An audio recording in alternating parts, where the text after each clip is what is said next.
Okay, first of all, I'm really excited to sit down with you because anybody, when you meet somebody like Mama Kathy, and we both know Miss Kathy, Mama Kathy to me, when you meet somebody like her, you always wonder, are there more people like her? Because she's so loving and so caring. Yes.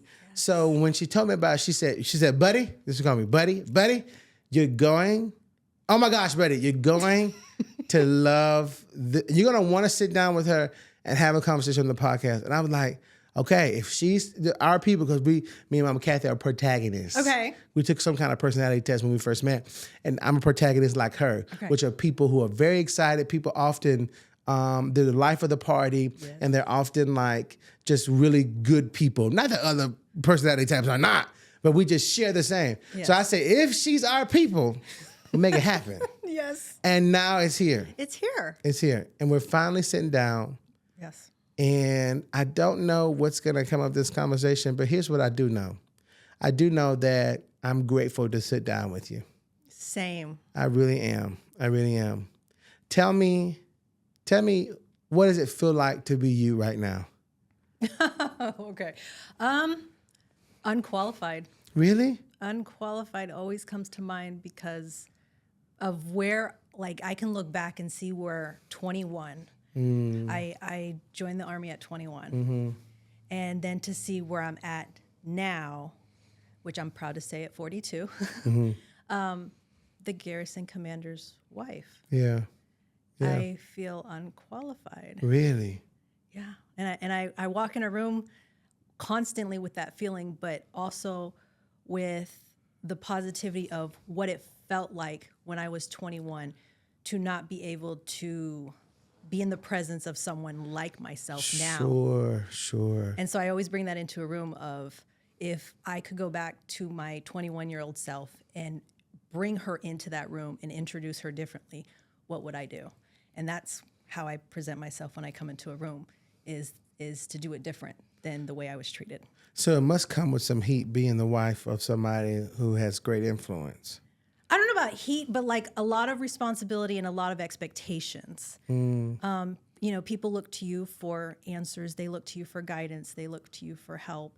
And those are things you can provide, but there is a limitation even to me because, I don't know everything. Yeah. And so the best that I can do is listen, offer advice if I know it, offer resources if I have it, and then, point people in the right direction and just care. Take time to care. Yeah. That's like what's most important for me, is like always treating people. It's the cliche, treat people how you want to be treated. True. But do that.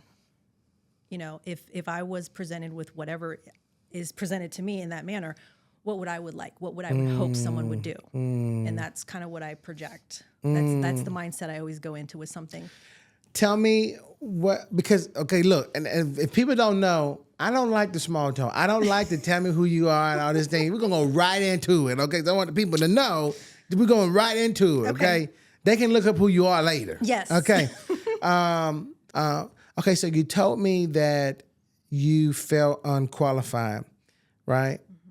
How do you deal with that? How do you navigate what that looks like and still show up in the way that you show up for people? So I majored in theater. Really? And I tell my oldest daughter, she's like, how do you always walk in a room confident?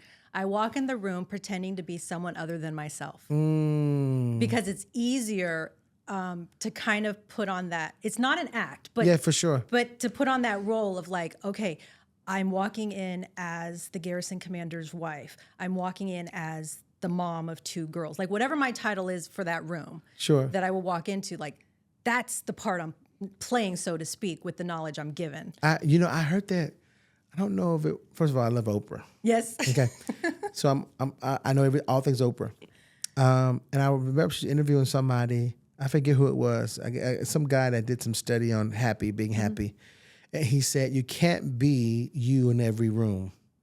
But what you can be is who people need you to be in that room. Yes. You know what I mean? So I don't know about you, but I'm a very extroverted Yes, I am person. too. Like I love making people laugh. I love to have conversation with people. Yes. But I also know how to have great conversation and know how to be very serious all the time. Yes. And what I'm learning and still learning is that is because you said it when you answered the question. That's not a facade. No. I think it's very smart to read the room and know how to show up in the room. Because I could be a lot for some people. Sure. Hello. You're talking to somebody who's a lot. Yes. I'm actually married to an introvert. Really? So I can be a lot. And I think that's what helps me know that when I walk in a room is having been 21 years married to an introvert. Right. I can be a lot. And so it's like, who's the audience? Right. Do I need to tone it down a little bit? Right. Or Do I need to raise it our up a little presence bit? in this room, let's do it. Do I need to raise it up a little bit? Right. Yeah. Okay. So you said your daughter asked you how you are so confident, and you said to her, it's not that you said that I'm just trying to be whoever I need to be in that moment. Right. Right. So my oldest daughter was valedictorian, and she got to give her senior speech. Oh, that's and, nice. In front of hundreds of people. I mean, there was 100 people in that auditorium. Yeah. And she was just like, Mom, how do I go on stage and do this? And that's where that conversation came from. Really? And it was like, okay, you go on that stage. You are who you are. You know, you're representing your class, but put that little like fear that you have a little bit behind who you're supposed to be on that stage and present that, project that. Who taught you that? Who taught you how to do that? So I was in beauty pageants. Really? I won 21 different titles. Okay. And so I think being on stage as a pageant contestant, as a pageant winner, it's that, you know, as soon as the crown comes on, you are whatever you're representing, whatever title you're representing. And then that poise just comes out to say, there's no room for fear right now. Do it with fear, but there's no room right now for it. So don't think it's not there because it's in a little box. I compartmentalized that fear in a box and said, okay, we're going to set that on the table. I am, you know, Tori Evans of whoever title follows after that. And that's who I'm going to present today in that capacity. And then, you know, sometimes it's still nerve-wracking, but you read the room, you see how people are reacting. You're like, okay, Sure. I need to take this left. I need to take it right. Sure. You know, to give people what they need in that space. What was your childhood like? Oh, I had a great childhood. So my dad's my dad's an Air Force Vietnam veteran. Really? Yes. And then my mom is a lab tech. I grew up in a small town of 2,000 people. Where? Knob Noster, Missouri. Say it again? Knob Noster, Missouri. Knob Noster, Missouri. It is 2 hours from Kansas City and 4 hours from St. Louis, right in the middle. Wow. I have never heard of that. Okay. Knob Noster, that's what it's called? Yes, my first car was a John Deere tractor. My dad said if I could master the tractor, he'll buy me a car. I'm a country girl. And he did. I'm and a you country did. girl. You mastered the tractor. I did. I can cut grass with the best of them. Okay, so you had a great childhood in a small city. Yes, I grew up in a small town. My graduating class was probably under 60 kids. Sisters, brothers? I have an older brother. Okay. He's friends with my husband, so that's how I met my husband. Okay, wow. What was it like? Tell me what kind of parents that raised you? Were My they dad strict or were they easy Strict going? in a good way. Okay. With understanding that Did they have fun? They did. Okay, Yeah. okay. Yeah. My mom was like always there for every school event. She was there for, you know, anything that typical moms would do. Sure. I mean, she baked, she showed up at school. She was I love baking. She Come was on. in the stadium. I was a band geek, so I was in the marching band. So my mom was always there supporting me in the band. My dad instilled discipline in a good way. I think that's why it was easy for me to join the Army. But he also made sure I knew how to work with my hands. My Okay. dad would be like, come outside, let's cut the grass. Come in the garage, let me show you how to use the car. Sure. Like, I was a tomboy. Really? Yeah, my dad was like, you need to know these things, and these are life things that, you know, you might one day run into, so Right. let's go tackle them. So Yeah. my dad taught me how to fish. My dad taught me how to drive. My dad taught me how to fire a weapon. You know, so I had a What great rank were you in the balance. military? I was an E4 when I got out. Okay, now what's the significance of that? Because I know nothing about So I any was a kind specialist, so I was lower enlisted. Specialist. Yeah, I Okay. was a specialist, so I was lower enlisted when I finished my commitment. Okay. Yeah. And so all of that, your parents have taught you, helped you. It was so easy to be It's in so the pitiable Army. for you. Okay, wow. Because I'm not to say that my dad was harsh or anything, Yeah, but yeah. it was just like, oh, wait, dad taught me these things Yeah, already. yeah. So it wasn't hard. I was a food specialist, so I was a cook in the Army. Oh, come on. Ooh, My job. Come on, I love it. know. The phone. Come My on. job was to bake all the sweet treats for the soldiers. Really? Yeah, I'm a certified pastry chef. Really? Yeah. I went to culinary school, and then they put me on the Fort Riley culinary team. So my job was Okay. to compete against other installations making desserts. Really? I had a great time. Wait, did you have to carry a weapon while cooking? I mean, I did have to do weapons training and do things in Okay. the field. So I did have, at the time, we had M16s. So I Really? did have weapon with me. While baking.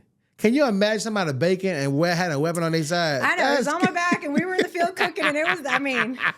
That's crazy. Yeah, so I had a great time in the Army. Really? Yeah. What did you retire? No. I finished my commitment.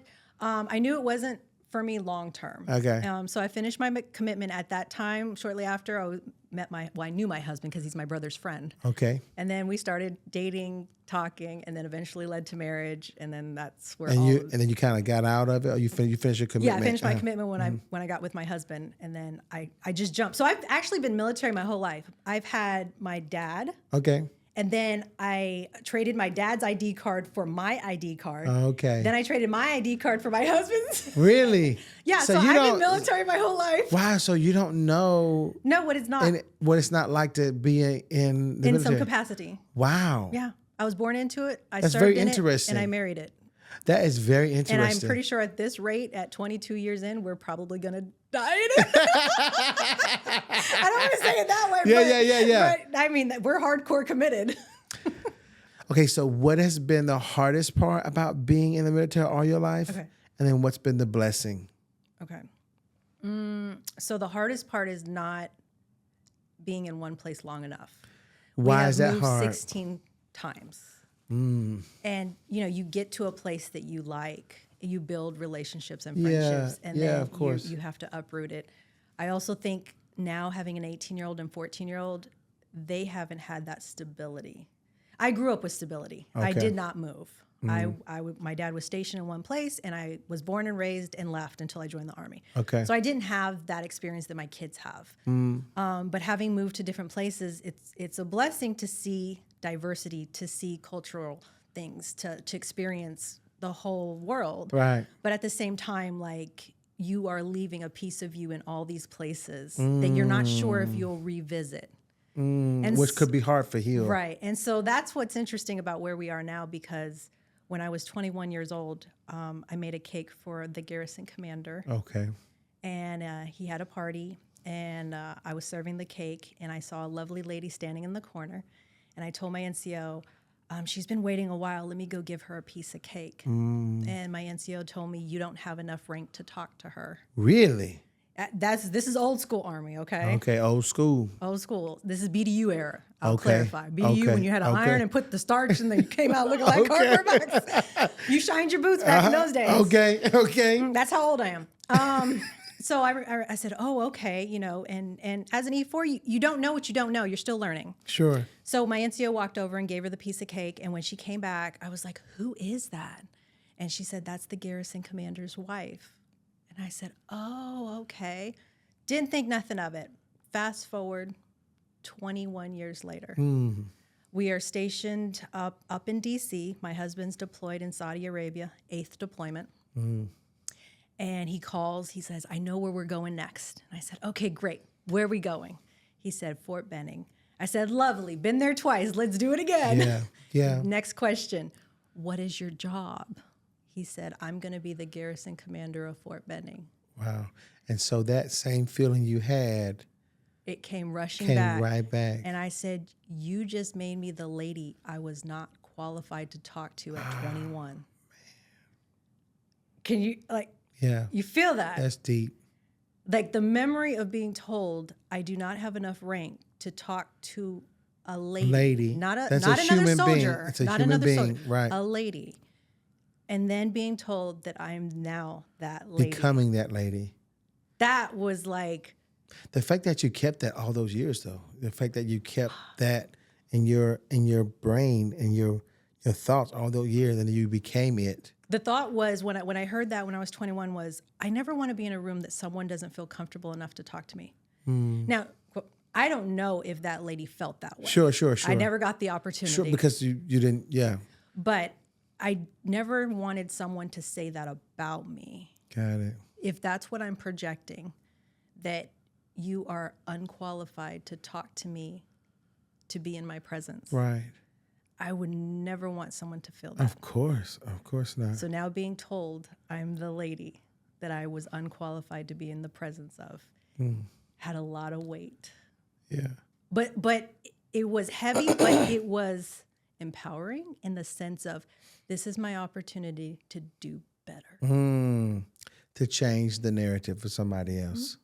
So as soon as we arrived, I hit the ground running, introduced myself to anyone and everyone, welcomed all organizations and groups into our fold. Wow. Volunteered in any capacity that I could. How did that heal? Has it been healing for you to become something that you were once told you were not good enough to be? I think it's humbling. It's humbling in the sense that I don't want to say it makes me better, but it helps me to stay in line with purpose. You know, to bring people into my fold, to welcome them, to not make someone feel unworthy in my space, no matter what their background is. Is that something that has becoming one of the greatest lessons of your life? Yes, because I do share that story a lot with people that are like, "Oh, Tori, you're so different. You're not like other people we've met." Sure. Thank you for the compliment. And the reason is because, and then I share the story and they're like, "Wow." And I'm like, that's what I carry with me into a room. Yeah. You know, is that story of who's in this room that might feel unworthy by someone else or just by the presence of my titles. You know, because that happens too. You just might be like, "Oh, that's the garrison commander's wife." Sure. You know, I'm not sure if I'm able to be in her circle. Sure. And you can feed your own narrative. Sure. You know, and so that's what I bring into a room is like, "Okay, come on, let's do this. Welcome." Is that why you wrote the book? Which Praise Through It, Deployment Edition. No, so that book got written, and partly was a little bit because of that. That book got written during the Saudi Arabia deployment, the last deployment we just experienced, before I got told I would be the garrison commander. Okay. And so what happened was I'm a country girl. And when I married my husband, I said, "I will follow you to the ends of the earth, but I will not go to D.C. I am a country girl. Don't bring me to that city." Right. And where did I find myself? In D.C. In D.C. And when I found myself there, shortly after, my husband got orders to be deployed, which he was supposed to be non-deployable. Okay. And he got deployed. And then it just hit. I am left in a city that I know nothing about, having to raise my 2 daughters by myself, Sure. with no family close by. And it was hard because I thought a lot of it was, I'm a seasoned spouse. This is my 8th deployment. Like, I should have this figured out. But I didn't. And it was hard. And I reached out for people like, "Oh, what do I do? What do I do?" And no one really had an answer for me. So I went to the bookstore and I tried to find all these books on resiliency. Wow. Things that could help guide me through this next deployment. Yes. I found nothing that fit me. So I reached out to my girlfriend, Elise, who's the co-author with the book. She's actually a writer. I'm a photographer. Yes. She's a writer. Yes. And so I thought, "Oh, this is it." I felt like I heard God's voice telling me, "Call your friend, tell her to write this book for you. And then it'll be the guide for your survival." So I called Elise and I said, "Okay, I know this is crazy, but God told me to tell you that you need to write this book for me and you need to do it in 4 months because I need it as a survival guide now." She goes, "Well, let me pray about it. I'll call you back." She calls me back. She goes, "We're going to write this book together and we'll get it done." I said, "Oh, no, God told me to tell you." Don't put me in that position. Yeah. Oh, God told me to tell you. Right. She said, "No, we're going to do this together." And so the book is designed as a journal book with some prompt questions at the end. And who is it for? It's for anyone who's going through a deployment But as you read it, and as I've read it over the years, you could literally take out the word deployment and plug in your challenging word. Really?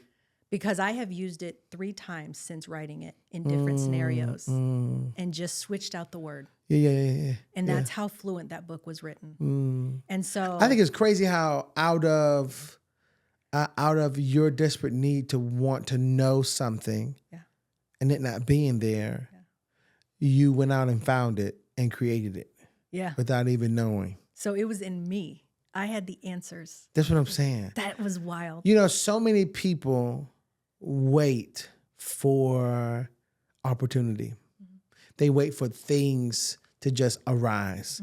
If they could just realize that all you have is all you need, and if you don't have it, then create it. I think that we all would live happier lives. Don't you think so? And don't be afraid to say yes. Right. Because I could have said no. But why do you think people are afraid to say yes? Because you feel unqualified. I'm not a writer. I'm unqualified to write a book. That's not what I went to school for. That's not my career. And yet here I was told by God that we're going to write this book. And it was written. The whole time I told my daughter, I hope this book never leaves my computer. Like, I'm not a good writer. No one's going to read this. Right. This is going to be terrible. Right. You know, and my daughter was so encouraging, my older daughter, she's like, it'll be fine. Just keep going. And then when I finished my portion of the book, I was like, I left it to my co-author and I was like, okay, if Elise never does anything with it, that's okay. I'm not mad. I'm fine. It was what it was, you know, and then all of a sudden I find out she got it published. And I was, oh no, I'm a writer. Are people receiving the book well? Yes. Tell me what's the best thing you've heard about people? That we were raw and honest in it. And I think we don't get enough of that where it's like, oh, you're going through a deployment. It'll be okay. Suck it up and drive on. Yeah. You know. Such a military thing to say. You'll get through it. We all do. Of course, we do. Yeah. So, but there were moments in that book that I was literally on the kitchen floor crying because my stove was broken. Really? My refrigerator was broken. And I felt broken. And I wrote it in the book. The book healed you? It did, because it was like in those moments that I was having, I would literally get on my phone and just start journaling what I was feeling. And then at some point of writing, I told Elise, we need to have a chapter of gratitude, because I'm all about positivity. Really? I can be in a moment, but I won't stay stuck. Come on. Well, I won't. Come on. That's evident. I do not stay stuck on stupid. Okay. So, right. You know, I can cry. I can have my moment, but then. But I gotta get back up. How do we get out of this? And so when I called Elise, I said, we need chapters of gratitude, because I need to feel thankful for something that I'm going through. Like my stove is broken, my refrigerator is broken, but I have to find something that my microwave is still working. I'm grateful. Right. You know, no. You know, that was, Maya Angelou has a quote that says, if you don't like something, then change it. If you can't change it, then change the way you think about it. Yes. And it's so true. Yeah. It's so true. So many people who are so fixated on what's not working, what they don't have, what they need but don't want to get. That makes sense? And if we could just change our minds to say, you know what? No, actually, I do have what I need right now in this present moment. And I may need some more, but if I needed more, I would have had more. Right. You know what I'm saying? Yep. Writing this book, or maybe there was something before you wrote it. What was the greatest challenge? Okay, so after this book was published, it was marketing it, obviously, doing interviews, doing public speaking. Yeah, sure. And then shortly after, that's when I found out I was diagnosed with cancer. And after you wrote in the book? The book was already out. Come on, the devil know he be trying to get you. We were pushing it. We were doing interviews with this book. It was flying. He trying to sit you down. It was flying. And then I went to my routine checkup, you know, because we all need to go to the doctor every now and then. Sure. Yes. And so I went to my routine checkup, and the doctor was like, I think we see something. And so I said, okay, you know, let's do what we got to do. And they did more testing, and they're like, we believe you have cancer. What stage, do you know? It was early. We caught it early stage. Early stage cancer. Wow. And so I was like, okay, all right. It's early enough. I'm not dying, right? She said, no, you're not dying. Good. So I was like, okay, let's do this. Whatever we got to do. I don't have time for cancer. Right. To be honest. I just wrote a book. Yes. I And got I stuff have to a new do. title that I'm helping Right. with my husband manage. You know. Oh, how new was the title then? Oh, we were like halfway through our first Really? go at it. Yeah. Wow, Yeah. So that's we had crazy. just got established. We got a rhythm. We were like doing all these things for the installation, and Then comes cancer. all of a sudden you hear cancer, and it was just like, I don't have time for cancer. It's fun. I didn't even feel like the word cancer didn't bother me. I don't know. Did you ever have a word that it was like, it did not bother me? Yeah. It was just like, oh, okay, I have this. We'll take care of it. We'll move on. Wow. That's not how cancer works. Right. And so when that happened, I was lost, and I picked up my own book and I started taking the word deployment out and putting the word cancer. And I started reading my own book to get me through it. And then I started creating a community. We all have communities in some capacity. And so at that point, it was, I need to find a way to stay positive, Sure. keep moving forward through the uncertainty. Uncertainty is like the biggest thing a lot of us deal with. Sure. And this was so uncertain. The fear of not knowing. Right. Because it wasn't clear and cut like I thought it should be. And I had a great team of doctors. And my vision of how this should have went was like, oh, let's just have surgery. Let's do this. Let's do that. I'm healed. We're good, right? And they're like, that's not how it works, Tori. I'm like, okay, so this is going to be tough. Yeah. And so then I started reaching out to a small community of friends and letting them know, hey, this is my new journey. I don't know where it's going. I don't know how it's going to play out, but I need lots of prayers. And that's what I think is the greatest thing that I've learned is I went to seek out spiritual, faithful people. Yeah, which is so hard for people to do. How were you able to do that? Small little people around me. I don't want to say they're small, but like Kathy. Yeah. You know, there's people that were in my circle already that I was like, okay, you're a prayer warrior. Yeah, I like to call them my kitchen cabinet of people. They all have different spices, different sizes, different looks. They all don't look the same, but I use them for different things. Right. That makes sense. Yes. And then I reached out to the women in my church. I was like, okay, ladies, I'm about to embark on something. I don't know what this looks like. I need all of you. Yeah. They rallied around.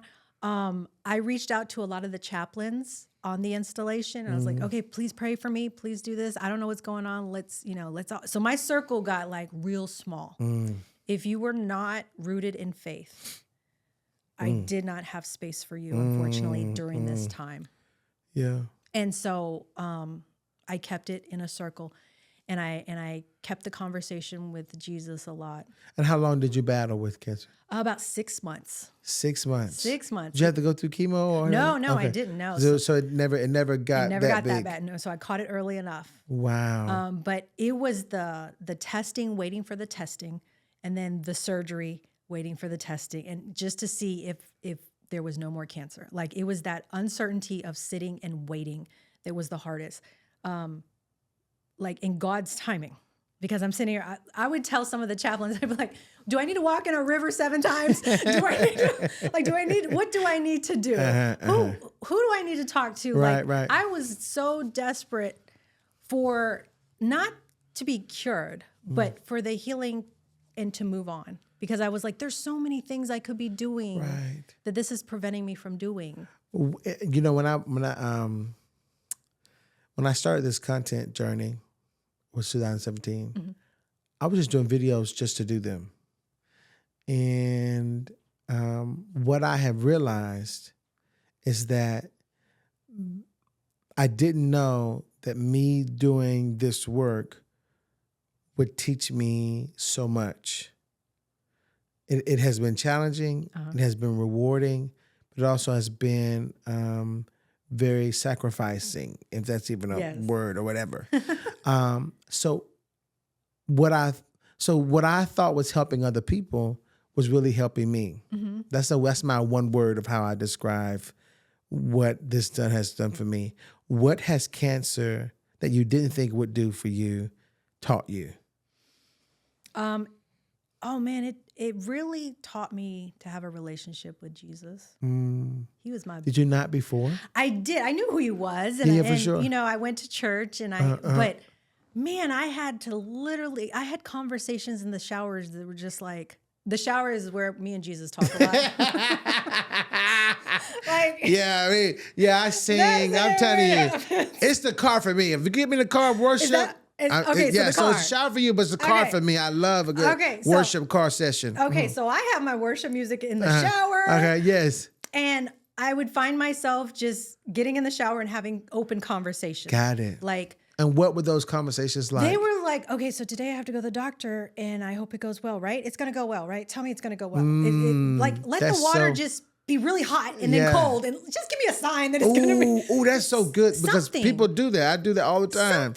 That's so real. I'm going to be okay because his voice was so quiet. And in a time where you needed it the most. Yes.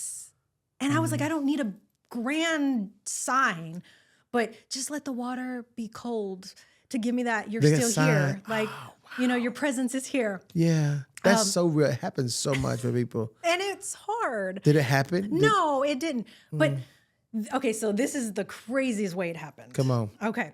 So I would go to one of the churches on the installation and I would photograph their events. That's what my job is. And there I would talk to the chaplains. And there were several chaplains that I would just kind of, today's a hard day, but I'm waiting for God to give me a sign. Yeah. So, like we all are. I'm in church. Any sign is great sign. I mean, make my camera battery die. I don't care what it is. Right. And so there was Chaplain Martinez that I talked to a lot, Chaplain Moses I talked to a lot, Chaplain Carroll, Chaplain Jackson. There was all these people that I turned to. And Chaplain Martinez, he's the one that kept me in the game. And looking back, when I would go to church to do my job, I would find myself running into him randomly. And how are you doing? I'm having a hard time with, not faith, but faith in the sense of like, okay, I know I'm supposed to have trust and faith.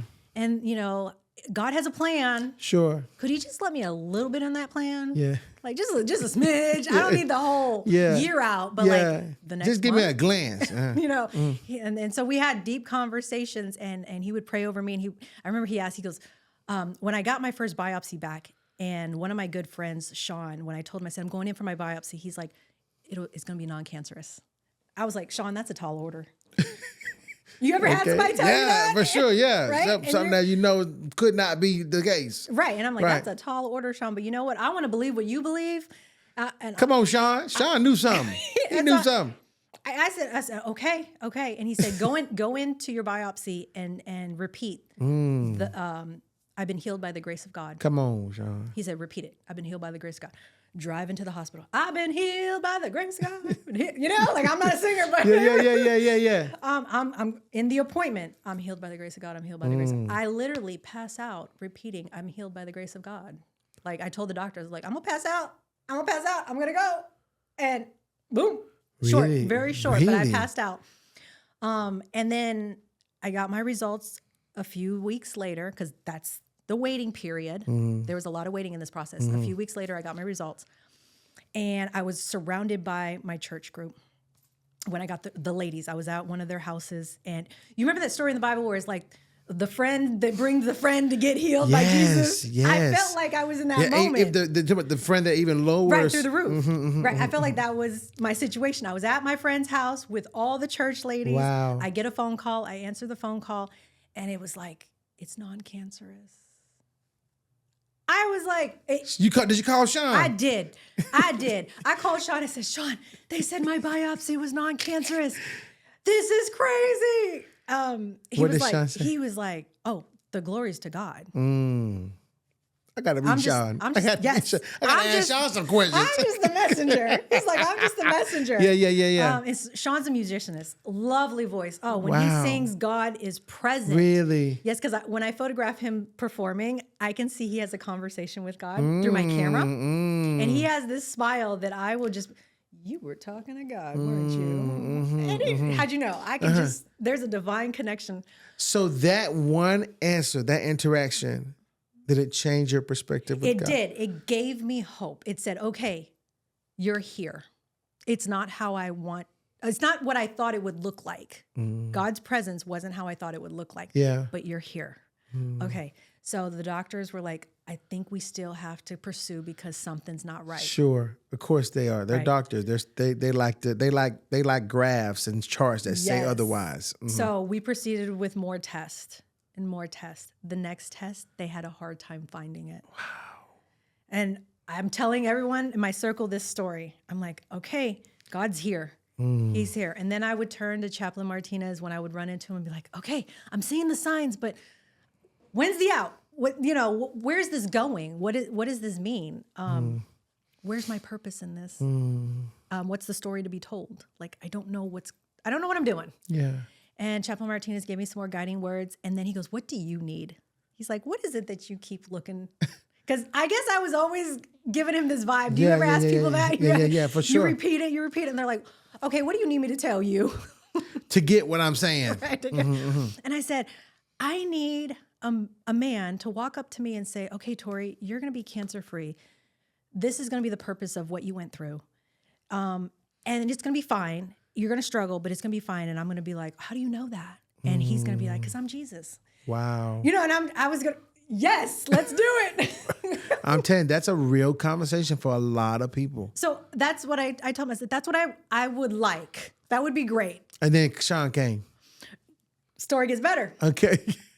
So Chaplain says, okay, but you God's talking to you. You just need to listen and be faithful and trust in the process of his hand. So, okay. So I'm going to do it. And like you said, I'm being faithful. Like you were trying to just Yeah, for sure. adopt Sure. what it is. So I'm like, okay, I'm faithful. I am faithful. And so I said, right, I'm faithful. I'm faithful. Yeah, okay. So here I am in the shower, and I got one of those washable markers that the little kids, toddlers, they can draw in the shower. Okay. So I got a bunch of washable markers, and I would go in the shower, and I'm like, okay, here we are. And I would put all the things I was mad about on the shower wall. Like, I'm mad I have cancer or don't have cancer. I'm not sure, but I'm mad that it's disrupting my life. I'm mad at whatever it was that was going on that day that wasn't bringing me joy. And then I just saw the shower wall, and it was just like Debbie Downer. And I'm not that way. And then I thought, okay, where's the gratitude? Because of my book, I wrote chapters in my book of gratitude. So I let the shower I love water, how we keep going back to gratitude. Yes, I let the shower water wash away the things I was mad about. Gratitude. I'm grateful I'm still here. I'm grateful I have a great group of doctors, a circle of friends, my husband, my kids, blah, blah, blah. Okay, that's how I processed every day until I went to the next hurdle. All right, got to the next hurdle, had the surgery. That was an ordeal. I remember telling my doctor, before I go out, if I see Jesus, I'm going to run. Because the goal at our end of our days is to be with Jesus. Jesus, right. And if that was it, that's what it was. And because people were like, how is it that you had the surgery with the positivity you had? And I had to explain that to my kids. Oh man, you have a niece. I do. About the same age as my daughter. And to explain, if I'm not here tomorrow, it's the will of God to a child. Unfathomable. You can't even think about. But I needed them to know that if this surgery did not go well, don't carry hate in your heart. God gave me to you for the time period that I was your mother. And that was God's will. That was the hardest conversation to have. But I felt it was important because if God forbid things did not go well, I wanted my kids to have a lasting memory of something positive instead of devastation. The fact that you even had to do all those things. So that happened, had the surgery. It was successful. They sent off the tissue sample to get a final biopsy. It took a long time to get the results. The results came back, and it was non-cancerous. So I went back to the church, and I saw Chaplain Martinez. I saw Sean. I was like, I am cancer-free for real now. For real. Cancer-free. Chaplain Martinez was happy. He was overjoyed. He was like, come back at 3:00. I'm having a baptism for all the trainees. I want you to photograph it. I said, okay, I'm good. I'm cancer-free. I'm good. That day was busy for me. And so my daughter was like, are you going to go to the church? And I was like, God asked me to do something with my talent. Just like, this is your talent. Sure. Right? Sure. You didn't say no. No. You've been rolling with the yeses I'm trying. through the uncertainty. Mm-hmm. And so I told my daughter, I was like, when you're doing something for God, say yes. And so I was asked to And photograph. don't look back. Right. I was asked to photograph something of spiritual faith for God. And I'm going to say yes. So I made time to show up at that church at 3 o'clock. 65 soldiers got baptized. 65? Yes. Chaplain Martinez was like, douche. Just dunking douche, them. douche, douche. It's dunking them And in the I'm spirit. like, click, take a pic. I'm like, so I'm on one end taking a picture. Wow. He's going at it.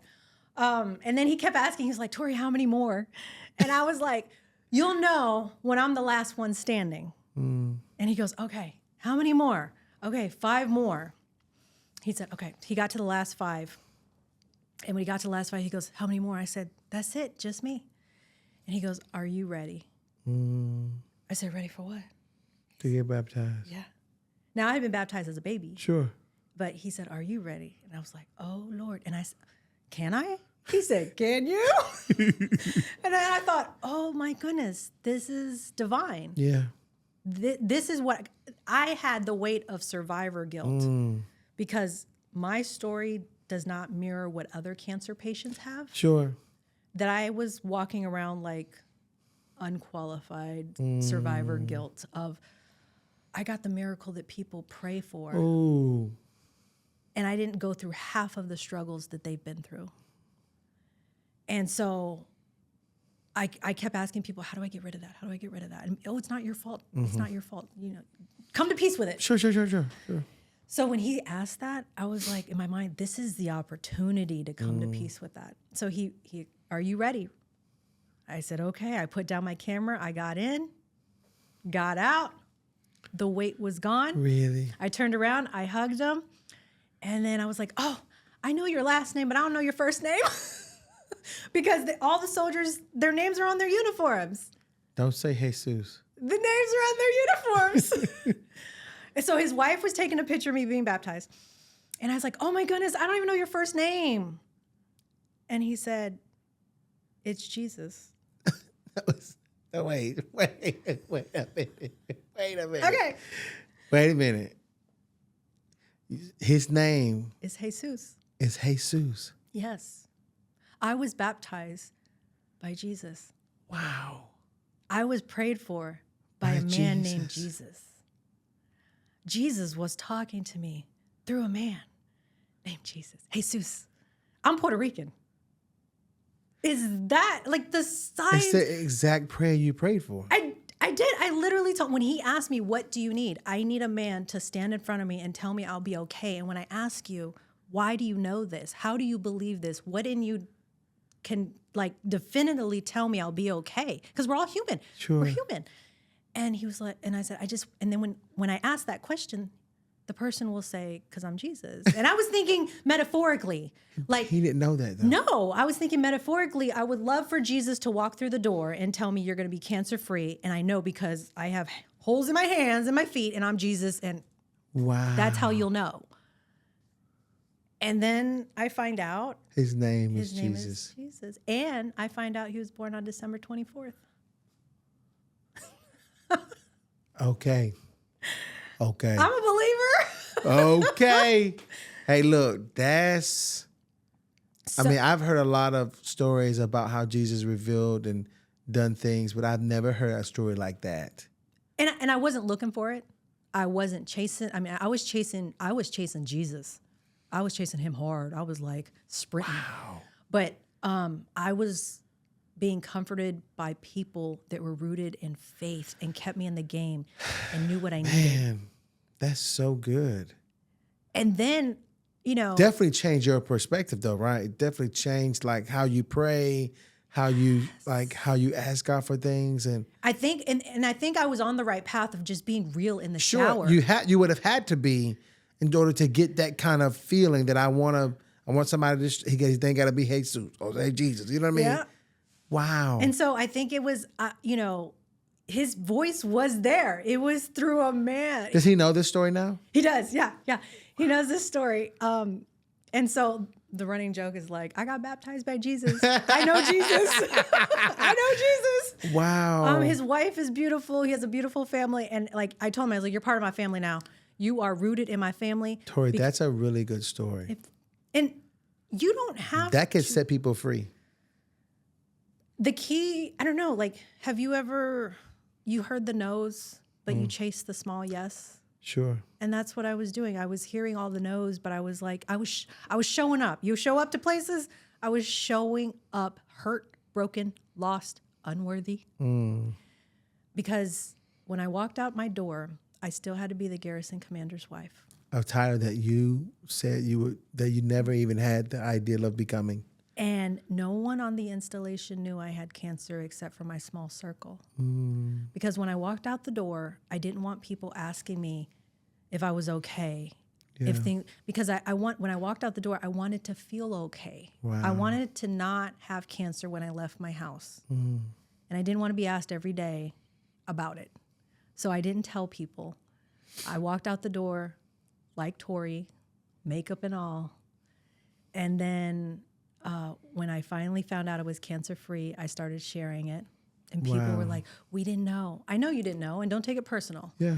But this was another thing. I heard God tell me, don't share it. Because I told Sean, I told some of the people are asking me to share it. Some people that knew, they were like, you need to share this. You need to share your journey. You need to talk openly about it. Sure. But there was something in me that was like, it's not ready. It's not time. It's not. Even when I found out I was cancer-free, I thought this was it. This is the time to share. It's not ready. It's not time. Because I had to find out I knew a man named Jesus. I don't even know what to say after that. Well, then that evolved into a book. This new book. So when I found out I had cancer, I told people right away, I'm not writing a book. It's not going to be Praise Through Cancer Edition. Because the other one's Praise Through Deployment Edition. There is not going to be a cancer edition. This is not a thing. I'm not a writer. Although I have 3 books, I'm not a writer. I'm not a writer. Right. Have you ever told God something that he told you back? Well, I'm definitely not a speaker. I'm definitely not someone that could speak well, but obviously God has told me, he said, boy, shut up. You're killing it. Boy, shut up. You know what I'm saying? Right. Wow. That's so good. That evolved into this new book. And what's the name of it? I Met a Man Named Jesus. And this is the story. You go into the story of how. This is going to be the detailed story of how I started in the Army, how I came to be, how I went through cancer, how my faith got stronger, the things that I did in my faith, and the man that I met that changed my life forever, metaphorically and physically. And what is your hope that when people read this new book that's coming out, that they get? So my hope is that we're not bound by religion, so to speak. Because I think we do get caught up in, I'm Catholic, I'm this, I'm that, and that's great. That's great. Sure. But I've read the Bible 3 times. Not to say bragging, but I've read it. I've read 3 different versions. And I've rediscovered Jesus and God 3 different times. And I think when you read it during times of trial and tribulation, of cancer, something else you're going through, deployment, it speaks to you differently. Sure. And so I hope that the goal is not to be so stuck in religion as we are with relationship. Go seek that relationship with Jesus. Right. Because I was hungry for it, and I was grabbing at it through a song. Sure. Through the word, through a podcast, anything that I could just submerge myself into, to feed into it, to just carry me through the next minute, the next day. Because sometimes, like your podcast, people might think, oh, it's not my jam.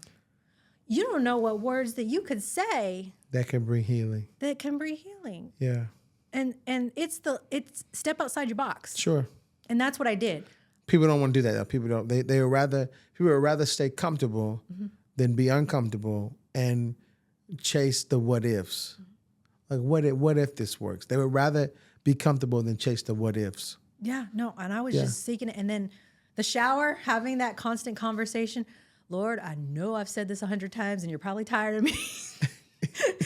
You probably already know what I'm going to say. Yeah, yeah. But here we are again. Yeah, Let's yeah, do yeah, this. yeah, for sure. You know, and just Yeah. constantly having that conversation, I think it built such a strong bond that, like, when I was ready, Jesus was like, I'm going to surprise you.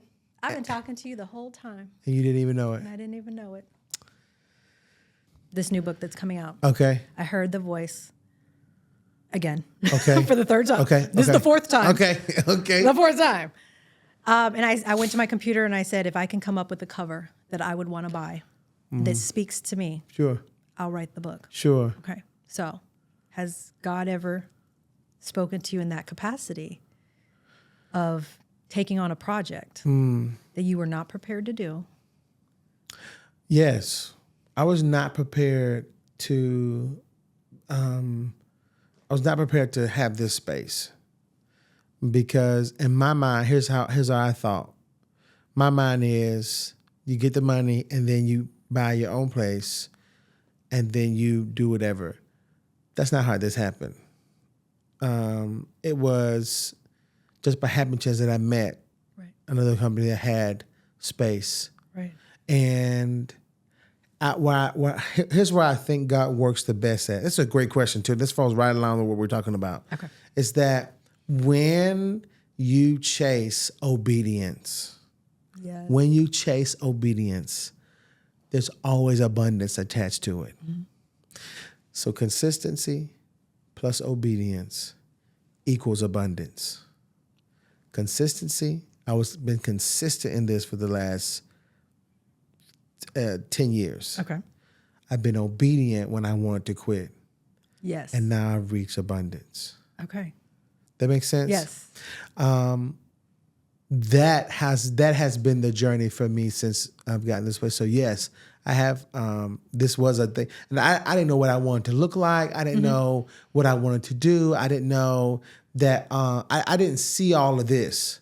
Right. We never do. I didn't see all this, and the people don't see this, but behind me there's a vision. There's a vision that God gave me. The studio's not on there.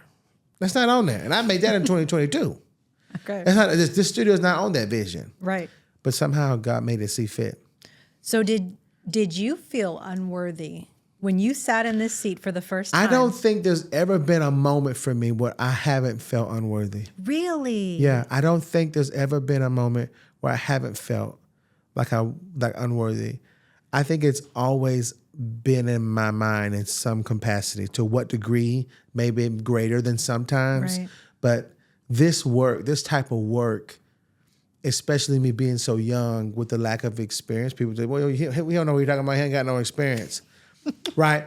It's like you cannot do this without feeling the ultimate grade of, this is not something I should be doing.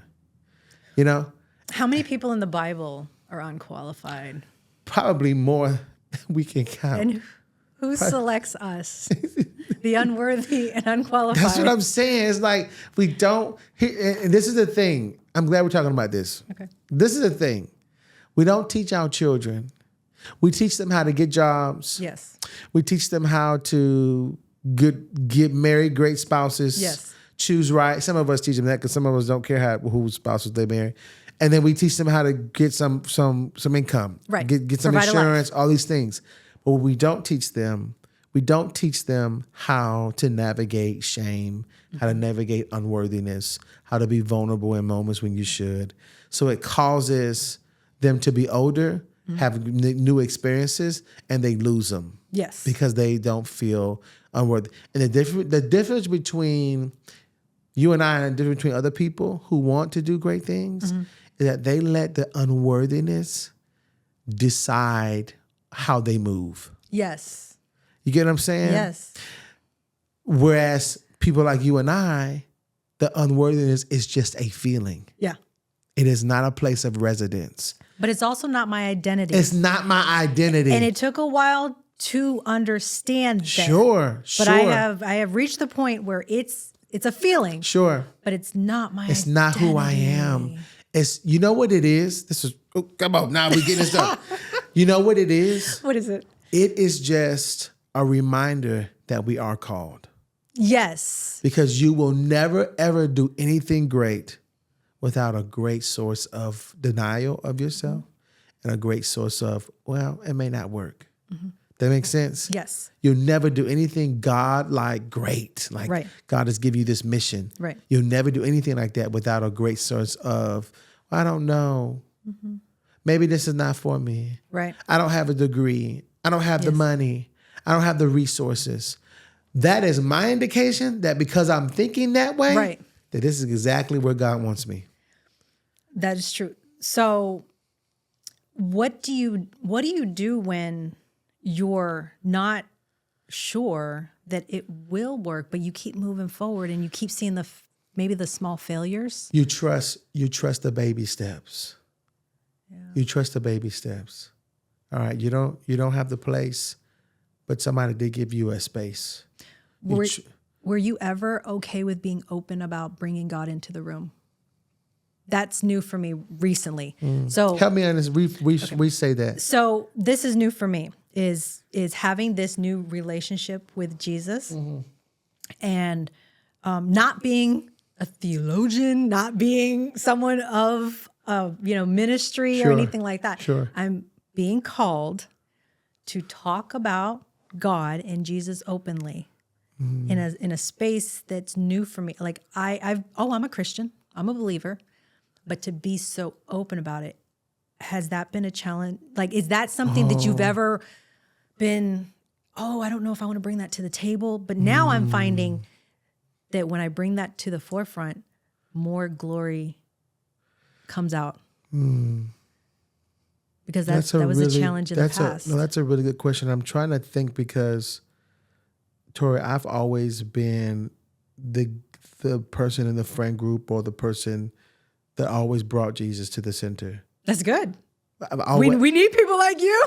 and I don't know how I've been able to be that way.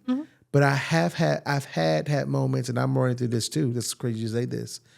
I've had moments where, because I am the Jesus person, there's some things I can't talk about. Yes. You get what I'm saying? Yeah. Because, and it shouldn't be like that. I should be able to talk about anything and try to bring Jesus in it. Right. But I have been in a space where I am such the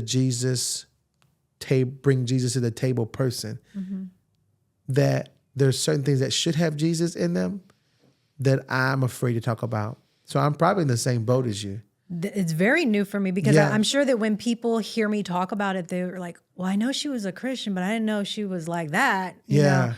And I've been changed, I have to say. Through my experiences, I've been changed. I guess what's going to help us work through that is just those steps of boldness, of doing it anyway. Be radical.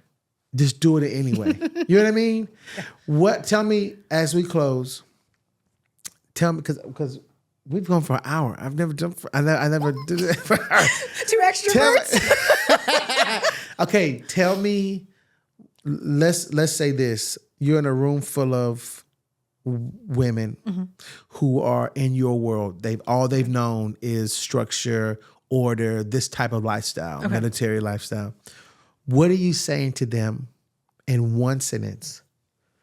And how are you saying it? It'll probably be something. My guys need to do. I know. Go for it.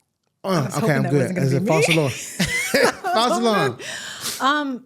Knowing me, it's probably going to be very positive because, I want people to leave with something that's uplifting.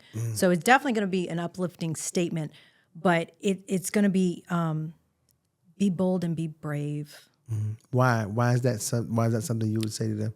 Because when you feel unqualified, but you're put in positions that God called you to, be bold enough to walk through that door and know that He has you, and be brave enough to bring in people that don't feel it. Because do we reach out to each other enough? That's good. We watch from a distance. We notice. Do we really always reach out? No. Sometimes we let people go unnoticed. And we think it. we're like, oh, maybe I should help. No, maybe they don't want help, or, oh, they're feeling this way, but no, maybe they don't want advice, Do it anyway. Do it anyway. Because you never know what someone's going through. Your story could be their guide. Your story is the key that can unlock possibility Yes. for somebody. Mm-hmm. You're in a room, you're sitting in a chair, and there's one light, so it's kind of dark. And you're waiting for your 10-year-old self to enter this room. She comes, she sits with you. You lean in, and you're saying what to her? You are worthy of being in the presence of anyone in this world. Don't let that stop you.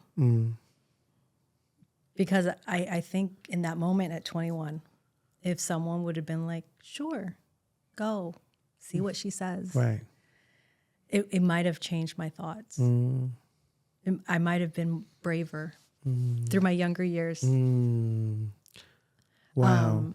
But at the same time, you have to look back and say, Thank you. Thank you for that moment. Thank you for that moment, because that has made me who I am today, to be bold and brave, to walk in that room with my crown straight.